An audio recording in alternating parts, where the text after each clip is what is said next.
പിതാവിൻ്റെയും പുത്രൻ്റെയും പരിശുദ്ധാത്മാവിൻ്റെയും നാമത്തിൽ ആമേൻ. എൻ്റെ പ്രിയപ്പെട്ടവരെ, ഇന്ന് മെയ് 1 വെള്ളിയാഴ്ച. അമ്മേ, പരിശുദ്ധ അമ്മേ, അമ്മേ പരിശുദ്ധമേ, ദൈവമാതാവേ, കൃപാസനത്തിലൂടെ ഞങ്ങൾക്കും ഞങ്ങളുടെ ദേശത്തിനും അമ്മ മധ്യസ്ഥം തേടി തന്ന എല്ലാ അനുഗ്രഹങ്ങൾക്കും കൃപകൾക്കും ഞങ്ങളിപ്പോൾ ഹൃദയം നിറഞ്ഞ നന്ദി പറയുന്നു.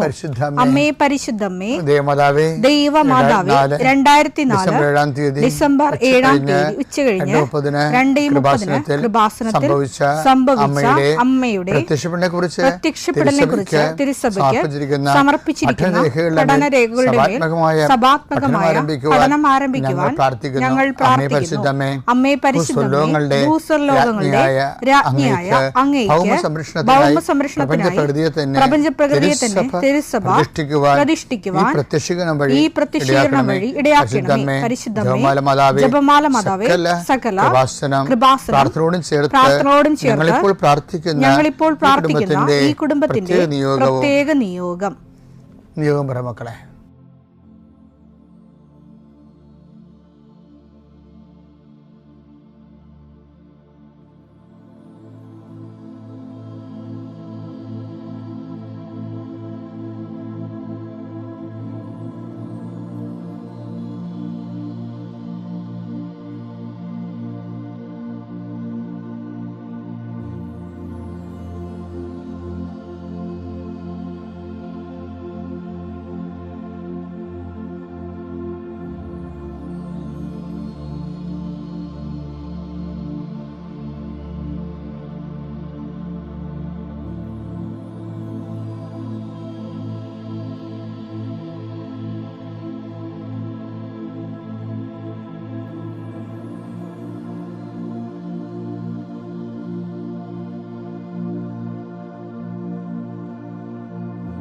അമ്മയുടെ പ്രത്യക്ഷീകരണത്തിന്റെ ഈ അനുഗ്രഹവേളയിൽ ഞങ്ങൾക്ക് സാധിച്ചു തരുവാൻ കനിയണമേ.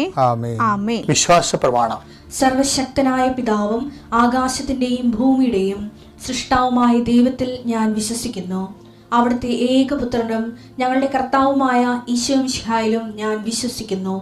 ഈ പുത്രൻ പരിശുദ്ധാത്മാവിനാൽ ഗർഭസ്ഥനായി കന്യകാമറിയത്തിൽ നിന്ന് പിറന്ന് പൊന്തിയോസ് പീലാത്തോസിന്റെ കാലത്ത് പീഡകൾ സഹിച്ച് കുരിശിൽ തറയ്ക്കപ്പെട്ട് മരിച്ച് അടക്കപ്പെട്ട് പാതാളങ്ങളിൽ ഇറങ്ങി മരിച്ചവരുടെ ഇടയിൽ നിന്ന് 3-ാം നാൾ ഉയർത്ത് സ്വർഗത്തിലേക്ക് എഴുന്നള്ളി സർവശക്തിയുള്ള പിതാവായ ദൈവത്തിന്റെ വലതുഭാഗത്തിരിക്കുന്നു. അവിടെ നിന്ന് ജീവിക്കുന്നവരെയും മരിച്ചവരെയും വിധിക്കുവാൻ വരുമെന്നും ഞാൻ വിശ്വസിക്കുന്നു. പരിശുദ്ധാത്മാവിലും ഞാൻ വിശ്വസിക്കുന്നു. വിശുദ്ധ കത്തോലിക്കാ സഭയിലും പുണ്യവാന്മാരുടെ ഐക്യത്തിലും പാപങ്ങളുടെ മോചനത്തിലും ശരീരത്തിന്റെ ഉയർപ്പിലും നിത്യമായ ജീവിതത്തിലും ഞാൻ വിശ്വസിക്കുന്നു. ആമേൻ. സ്വർഗ്ഗസ്ഥനായ ഞങ്ങളുടെ പിതാവേ, അങ്ങയുടെ നാമം പൂജിതമാകണമേ. അങ്ങയുടെ രാജ്യം വരണമേ. അങ്ങയുടെ തിരുമനസ് സ്വർഗത്തിലെ പോലെ ഭൂമിയിലും ആകണമേ. അന്നു വേണ്ടുന്ന ആഹാരം ഇന്ന് ഞങ്ങൾക്ക് തരണമേ. ഞങ്ങളോട് തെറ്റ് ചെയ്യുന്നവരോട് ഞങ്ങൾ ക്ഷമിക്കുന്നത് പോലെ ഞങ്ങളുടെ തെറ്റുകൾ ഞങ്ങളോടും ക്ഷമിക്കണമേ. ഞങ്ങളെ പ്രലോഭനത്തിൽ ഉൾപ്പെടുത്തരുതേ, തിന്മയിൽ ഞങ്ങൾ രക്ഷിക്കണമേ. ആമേൻ. നന്മ നിറഞ്ഞ മറിയമേ, സ്വസ്തി. കർത്താവ് അങ്ങയുടെ കൂടെ സ്ത്രീകളിൽ അങ്ങ് അനുഗ്രഹിക്കപ്പെട്ടവളാകുന്നു. അങ്ങയുടെ ഉദരത്തിൻ ഫലമായി ഈശോ അനുഗ്രഹിക്കപ്പെട്ടവനാകുന്നു. പരിശുദ്ധ മറിയമേ, തമ്പുരാന്റെ അമ്മേ, പാപികളായ ഞങ്ങൾക്ക് വേണ്ടി ഇപ്പോഴും ഞങ്ങളുടെ മരണസമയത്തും തമ്പുരാനോട് അപേക്ഷിക്കണമേ. ആമേൻ. കർത്താവിന്റെ ഉന്നതമായ നാമത്തിന് സ്വസ്ഥം ചെയ്യും. കർത്താവിന്റെ വിശുദ്ധ പൗരോഹിത്യത്തെ മഹത്വപ്പെടുത്തണമേ. കർത്താവ് സഭയിലുള്ള സാന്നിധ്യം പ്രകടമാക്കണമേ. 40 വർഷം ഞാൻ അർപ്പിച്ച കൃപാന്റെ യുഗതിയാൽ കൃപാസനത്താരെ ജീവനോടെ പ്രത്യക്ഷപ്പെട്ട മാതാവിൻ്റെ മധ്യസ്ഥത്താൽ ഞാൻ മക്കളെ ഈശോ നാമത്തെ ആശീർവദിക്കുന്നു. കർത്താവേ, ജോലിയില്ലാത്തവര്, വീടില്ലാത്തവര്, ജീവിതത്തിൽ കലഹങ്ങളും ഭിന്നതകൊണ്ട് പിരിഞ്ഞു താമസിക്കുന്ന ജീവിത പങ്കാളികളെ, കുഞ്ഞുങ്ങളുടെ തെറ്റായ അവസ്ഥകൾ കണ്ട് വിഷമിക്കുന്ന മാതാപിതാക്കന്മാരെ, ശാരീരികമായ രോഗങ്ങളെ അവസരപ്പെടുന്നതും രോഗം ആകുന്നതിന് സമയമെടുക്കുന്നില്ല എന്ന് ഓർത്ത് ഉത്കണ്ഠപ്പെടുന്നവരെയും സമർപ്പിച്ച് പ്രാർത്ഥിക്കുന്നു. ഇന്ന് യാത്ര ചെയ്യുന്നവരെ, ഇന്നത്തെ യാത്രയ്ക്ക് വേണ്ടി വിവിധമായ ഒരുക്കിയിരിക്കുന്ന ലക്ഷ്യങ്ങൾ, കണ്ടുമുട്ടുന്ന വ്യക്തികൾ, സംസാരിക്കുന്ന സംഭാഷണങ്ങൾ, എഴുതുന്ന രേഖകൾ, ഒപ്പിടുന്ന ഡോക്യുമെൻറ്റുകൾ, പങ്കെടുക്കുന്ന ഇൻ്റർവ്യൂകൾ, സെൻഡ് ചെയ്യുന്ന മെസ്സേജുകൾ എല്ലാം കർത്താവിൻ്റെ കൃപയാൽ നിറയപ്പെടാനും, നീ ഇന്ന് തിരികെ എത്തുന്ന സമയത്ത് കർത്താവിൻ്റെ കൃപ നിന്നെ നിറഞ്ഞു നിന്നുകൊണ്ട് സന്തോഷം വന്ന് ഉറങ്ങുവാനും, ഇന്നത്തെ ദിവസം മുൻനിർത്തി നീ കണ്ടുമുട്ടുന്ന ഓരോ നിമിഷങ്ങളെയും, നിൻ്റെ ഓരോ സമയങ്ങളെയും, സന്ദർഭങ്ങളെയും, എല്ലാം സംരംഭങ്ങളെയും പരിശുദ്ധമ്മ ദൈവമാതാവിൻ്റെ മധ്യസ്ഥത്തിൽ രാത്രിയും തിരിച്ചെത്തുന്നവരെ കർത്താവിൻ്റെ നാമത്തിൽ മാതാവിൻ്റെ മധ്യസ്ഥതയിൽ ഞാൻ നിൻ്റെ ജീവിതത്തെയും നിൻ്റെ കുടുംബത്തെയും ഈശോ നാമത്തെ ആശീർവദിക്കുന്നു. എൻ്റെ പ്രിയപ്പെട്ടവരെ, കഴിഞ്ഞ ദിവസം ഒരു ദിവസമുണ്ടായി. ഞാൻ എൻ്റെ നമ്മുടെ കൃപാസനത്തിൽ അലക്സസിനോട് ചുമ്മാ സംസാരിച്ചുകൊണ്ടിരിക്കുകയായിരുന്നു. ചുമ്മാ സംസാരിച്ചതല്ല, അങ്ങനെ ആധ്യാത്മിക കാര്യങ്ങൾ തന്നെ പറഞ്ഞുകൊണ്ടിരുന്നത്. അപ്പോൾ ഞാൻ പറഞ്ഞ്, ഒരു മനുഷ്യൻ്റെ ആത്മീയ വിജയമെന്ന് പറയണത് മരിക്കണ മുമ്പ് ഒരു സ്വർഗസ്ഥനായ പിതാവ് ചെല്ലാനുള്ള ലൈസൻസ് വാങ്ങിക്കണം. അപ്പോൾ നിങ്ങളവർക്ക് നമ്മളിങ്ങനെ എപ്പോഴും സ്വർഗസ്ഥനായ പിതാവ് 10,000 കണക്കിന് ചെല്ലുന്നില്ലേ? അല്ലേ, ചെല്ലുന്നുണ്ട്, പക്ഷേ ലൈസൻസ് ഇല്ല. അത് പ്രശ്നത്തില്ലേ, ഇപ്പം ഞാൻ ഉദാഹരണം ഇങ്ങോട്ട് പറയട്ടെ. ആലപ്പുഴയിൽ നിന്ന് കുറേ കയറൊക്കെ എക്സ്പോർട്ട് ചെയ്യുന്നുണ്ടല്ലോ, ഇംഗ്ലണ്ടിലേക്കോ അമേരിക്കയിലേക്കോ ഒക്കെ. പക്ഷേ ഇവിടെ അത് വീടുകളിലൊക്കെയാണ് ഇവിടെ ചെയ്യണത്. വീടുകളിൽ എൻ്റെ ക്വാളിറ്റി, സ്റ്റാൻഡേർഡ് എക്സ്പോർട്ട് ക്വാളിറ്റിയിൽ ചെയ്തിട്ട് ഇവർ അത് സീൽ ചെയ്ത് വിടുന്നതാണ്. പക്ഷേ ചില സമയത്ത് ഞാൻ ഈ കയറ്റാപ്പീസ് വെഞ്ചരിക്കാൻ ചെല്ലുവേ. വീടുകളിലെല്ലാം തറകളുണ്ട്, കയറുണ്ടാക്കണം, അത് വെഞ്ചരിക്കാൻ ചെല്ലും. അപ്പോൾ ചില വീടുകളിലൊക്കെ ആലപ്പുഴ സൈഡിൽ ഒക്കെ, ആലപ്പുഴയും ചേർത്തലയുണ്ട്. ഇപ്പോൾ ചില വീടുകളിലൊക്കെ ഒരു 2-3 തറയുണ്ടാവും, ഈ കയറുണ്ടാക്കണ തറകൾ. പക്ഷേ ഒരെണ്ണമൊക്കെ വർക്ക് ചെയ്യത്തുള്ളൂ. അപ്പോൾ ഞാനവരോട് ചോദിക്കും, ചേട്ടായി ഇതിലൊന്നും ഇപ്പം കയറുണ്ടാക്കണില്ലേ, തടുക്കുണ്ടാക്കണില്ലേ? അപ്പോൾ പറയാം, അച്ഛാ അതിന് ഓർഡറൊന്നുമില്ല അച്ഛാ എന്ന് പറയും. അപ്പോൾ ഓർഡർ ആരാ തരേണ്ടത്? ആലപ്പുഴത്തെ കയറ്റ് കമ്പനിക്കാരാണ് ഓർഡർ കൊടുക്കേണ്ടത്. അപ്പോൾ അവരുടെ മുതലാളിമാർ ചില സമയത്ത് 1-2 കയറ്റ് കമ്പനി വെഞ്ചരിക്കാൻ ചെന്നപ്പോൾ അവിടെയും പ്രശ്നം അതാണ്. അവർ ഗോഡൗണൊക്കെ ഉണ്ടാക്കിയിട്ടുണ്ട്, വലിയ വലിയ ഗോഡൗണുകൾ. അതിനകത്ത് പക്ഷേ ചരക്ക് കുറവാണ്. എന്താ കാര്യം പറയുമ്പോൾ ഓർഡറില്ലെന്ന് വെച്ചാണ് അവരും പറയേണ്ടത്. ഓർഡറില്ല വെച്ചാൽ എവിടുന്ന് ഓർഡറില്ല? ഫോറിൻ ഓർഡറേ, ഇവർ ജർമ്മനിയിൽ നിന്നൊക്കെ ഓർഡർ ചെയ്യണം. അപ്പം ഈ കയറിന് ചിലപ്പോൾ ജൂട്ട് കയറി അവിടെ മുൻകൂർ അഡ്വാൻസായിട്ട് അവിടെ കൊണ്ട് ഈ ബംഗാളിൽ നിന്നൊക്കെ കൊണ്ട് അടിക്കും. അപ്പോൾ കയറിന് ഡിമാൻഡ് കുറയും, ഓർഡർ കുറയും. അപ്പോൾ ഓർഡർ ഇല്ലെങ്കിൽ നമുക്ക് ഉൽപ്പാദിപ്പിക്കാൻ പറ്റത്തില്ല.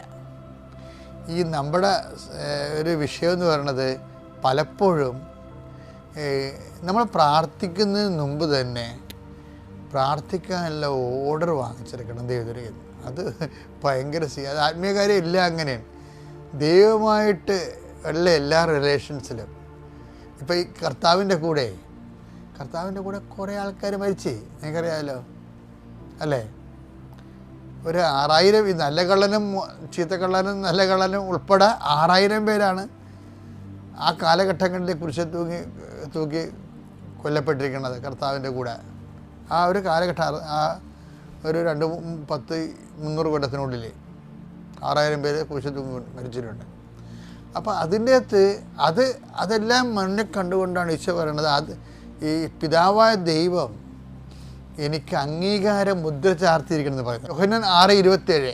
എന്തെന്നാൽ പിതാവായ ദൈവം അവന്റെ മേൽ അംഗീകാരം മുദ്ര വെച്ചിരിക്കുന്നു.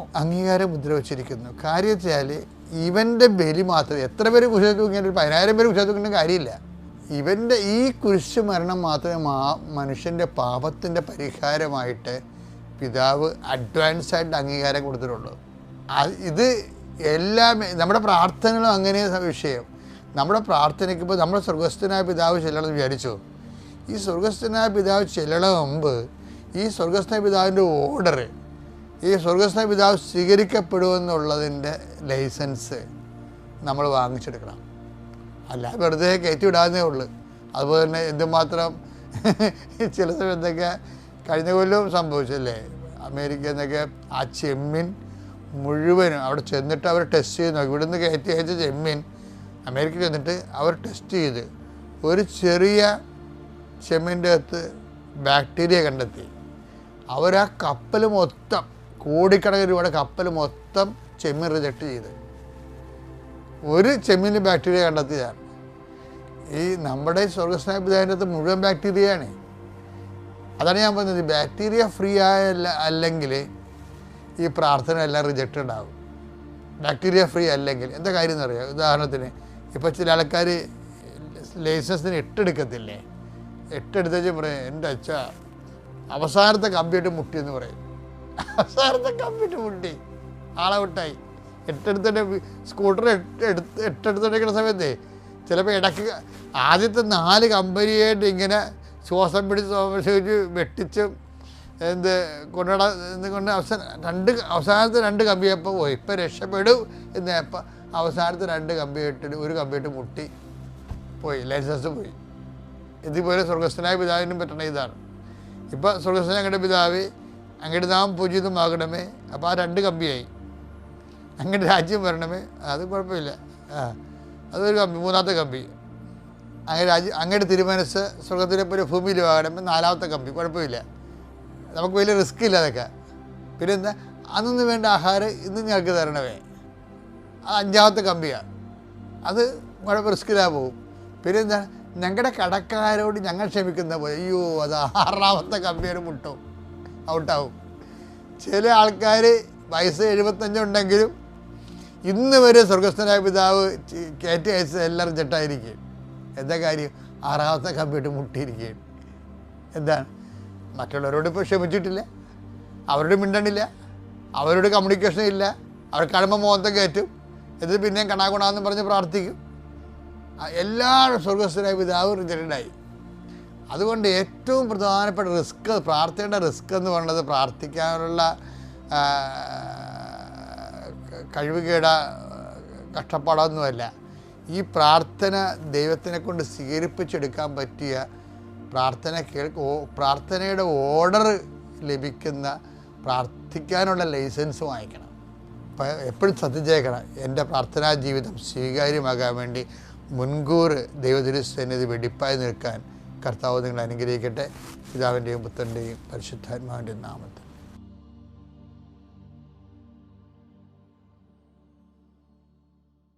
അത്യപൂർവ ദൈവാനുഭവങ്ങൾ ഇനി നിങ്ങൾക്കും സ്വന്തം. ഈ യൂട്യൂബ് ചാനൽ ഇതുവരെ സബ്സ്ക്രൈബ് ചെയ്തിട്ടില്ലെങ്കിൽ ഇപ്പോൾ തന്നെ സബ്സ്ക്രൈബ് ചെയ്യുക. ഈ വീഡിയോ ഇപ്പോൾ തന്നെ നിങ്ങളുടെ സുഹൃത്തുക്കൾക്ക് ഷെയർ ചെയ്തുകൊണ്ട് കർത്താവിൻ്റെ പ്രേക്ഷിതരാകുക.